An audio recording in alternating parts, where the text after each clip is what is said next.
আবারও আসার জন্য আরো বহুবার আসতে হবে। এই আশা শেষ কবে হবে আমি জানি না, চলতে হবে আমাদের সকলকে একসাথে। তো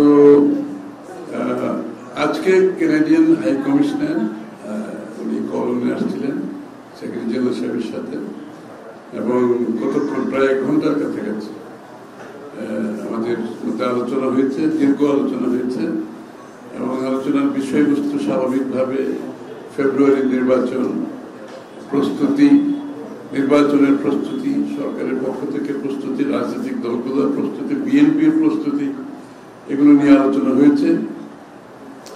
আলোচনা হয়েছে বাংলাদেশ কানাডার সাথে সম্পর্কিত যে বিষয়গুলো আছে, আগামী দিনের বাংলাদেশ কানাডার সম্পর্ক কি হবে, কোথায় কোথায় আমরা কাজ করার সুযোগ থাকবে যদি জনগণ বিএনপিকে নির্বাচিত করে থাকে, তাহলে কোথায় কোথায় কাজ করার সুযোগগুলো আছে, এগুলো আলোচনা হয়েছে।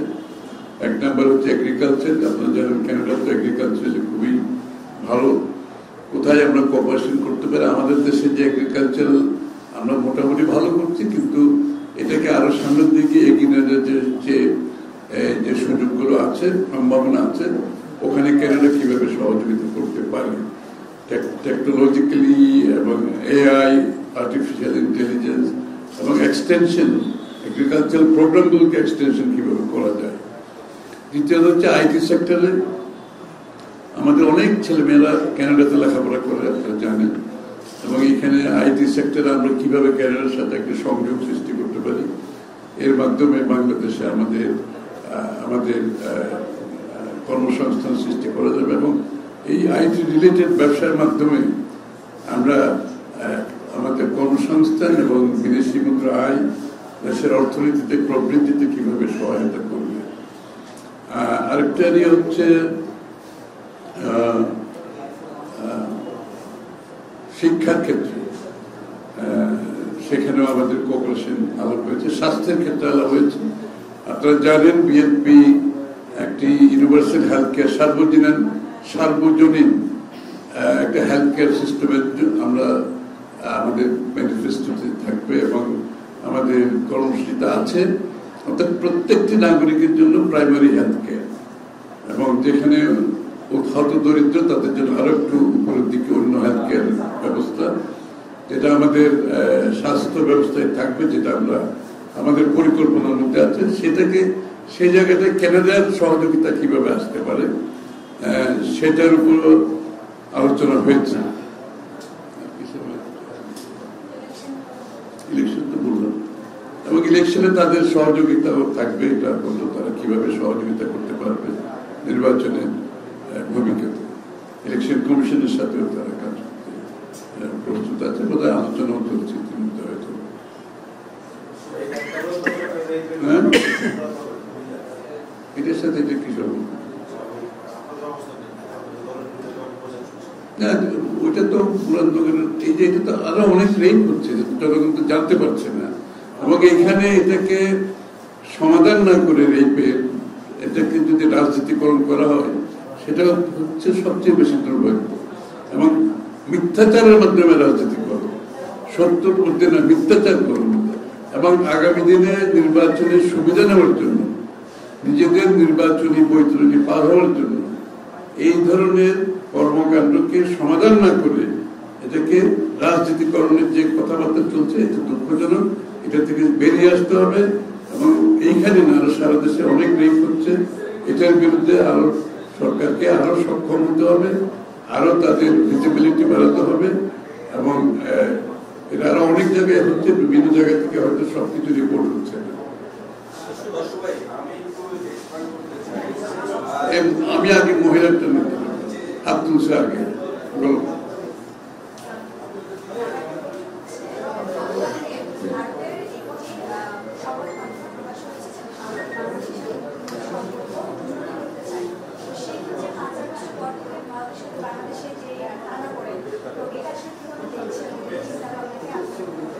না, এটা তো শুনেন, এটা তো দুটি রাষ্ট্রের মধ্যে সম্পর্ক, আমাদের প্রশ্নপতিদের সম্পর্ক থাকতে হবে। তবে সম্পর্ক থাকার জন্য কতগুলো তো প্রিকন্ডিশন থাকে, তাই না? সম্পর্ক যদি রাখতে হয় তাহলে বাংলাদেশ ভারত একটা এই সম্পর্কটা হতে হবে পরস্পরের সম্মান বোধ রাখতে হবে, পরস্পর প্রতি সম্মান থাকতে হবে। এই সম্পর্কটা হতে হবে পরস্পরের স্বার্থ রক্ষা করতে হবে।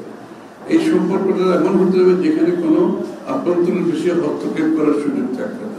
এই বিষয়গুলো তো সামনে থাকতে হবে এবং এই বিষয়গুলো যখন নিশ্চিত করা যাবে, আমি মনে করি আমাদের সম্পর্ক এগিয়ে নিয়ে যাওয়াটা আরো সহজ হবে।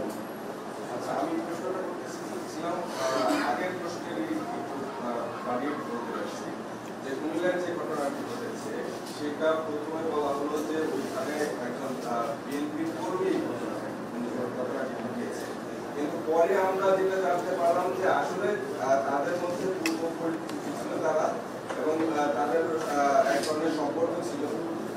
সেই তার প্রেক্ষাপটে ওই লোক যখন তার রুমে প্রবেশ করে এবং তাদেরকে আটক করে, কিন্তু দায়টা দেওয়া হলো যে বিএনপি ওই লোকটা নাকি বিএনপি করে এবং এটা ব্যাপকভাবে প্রচার। আমি তো এটাই বলছি, বুঝতে পারছি, আমি তো এটাই বলছি, সমস্যা হচ্ছে সমস্যার সমাধান না করলে রাজনীতি করো, তাহলে এই সমস্যা কিন্তু বাড়তে থাকবে। সমস্যার সমাধান না গিয়ে রাজনীতিকরণের পথটা বেছে নিলে এটা বাড়তে থাকবে এবং সারা দেশে অনেকগুলো ইনসিডেন্ট ঘটছে। সুতরাং একটা জিনিস পরিষ্কার হতে হবে, যারা এই বিষয়গুলোকে নিয়ে রাজনীতিকরণের মাধ্যমে আগামী দিনে তাদের নির্বাচনী বৈতরণী পার হওয়ার সুযোগ খুঁজতেছে, দুর্ভাগ্যবশত তাদের সেইটা সফল হওয়ার কোনো সুযোগ নেই। কারণ এইসবের মাধ্যমে, এই ধরনের মিথ্যাচারের মাধ্যমে, এটাকে রাজনীতিকরণের মাধ্যমে মানুষের চোখ অন্যদিকে নিয়ে যাওয়ার কোনো সুযোগ নেই। এবং কারা করেছে এটা সবাই জানে। আমি তো যতটুকু দেখেছি আওয়ামী লীগের রাজনীতির সাথে জড়িত এরকম কেউ সোশ্যাল মিডিয়াতে দেখেছি, বিভিন্ন রকম পত্রিকায় আসছে দেখলাম। সুতরাং এটা বড় কথা না, বড় কথা হচ্ছে এইটাকে রাজনীতিকরণের কোনো সুযোগ নেই, সবচেয়ে বড় কথা হচ্ছে। এবং সেটা করতে গিয়ে আসল জিনিসটা নষ্ট হয়ে যাবে কিন্তু। এবং যারা সেটা বুঝে না তারা সেই ধরনের দায়িত্ব পালন করা উচিত, এটা বুঝতে হবে।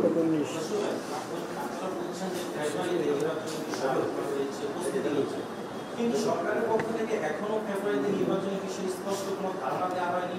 আমরা দেখতে পেয়েছি প্রধান উপদেষ্টা, আচ্ছা বুঝতে পারছি, ঠিক আছে। আমি তো হবে না এরকম কোনো লক্ষণ দেখতেছি না, তো শুধু শুধু প্রশ্নবিদ্ধ করার কোনো দরকার তো না। আমি তো দেখতেছি হচ্ছে, সারা দেশ নির্বাচনে নেমে পড়ছে, নির্বাচন কমিশন প্রস্তুতি নিচ্ছে, তৈরি আছে। তো যে বিষয়টা হয় না এটাকে শুধু শুধু প্রশ্নবিদ্ধ করে তো কোনো লাভ নেই, তাই না? সবাই প্রস্তুতি নিচ্ছে ফেব্রুয়ারির জন্য এবং দ্বিমত তো থাকবেই, যে কোনো প্রেক্ষাপটে দ্বিমত থাকবে। আপনি যখনই যেটা বলবেন রাজনৈতিক দলের মধ্যে দ্বিমত থাকবে, তো এটা কোনো অসুবিধা নেই, এটা সকলের অধিকার আছে, দ্বিমত পোষণ করার অধিকার আছে। আরে কি বললাম, আমি তো হবে না এরকম কোন লক্ষণ আমি কোথাও দেখছি না। তো শুধু শুধু যে বিষয়টা হয় নাই এটাকে প্রশ্নবিদ্ধ করে, মানে আননেসেসারি একটা প্রশ্ন, একটা রাজনীতি মানে আমাদের আগামী দিনের নির্বাচনকে এটাকে ব্যাহত করার একটা চেষ্টা করতে কোনো লাভ নেই। সারা দেশের মানুষ প্রস্তুতি নিচ্ছে ফেব্রুয়ারি নির্বাচন। ধন্যবাদ।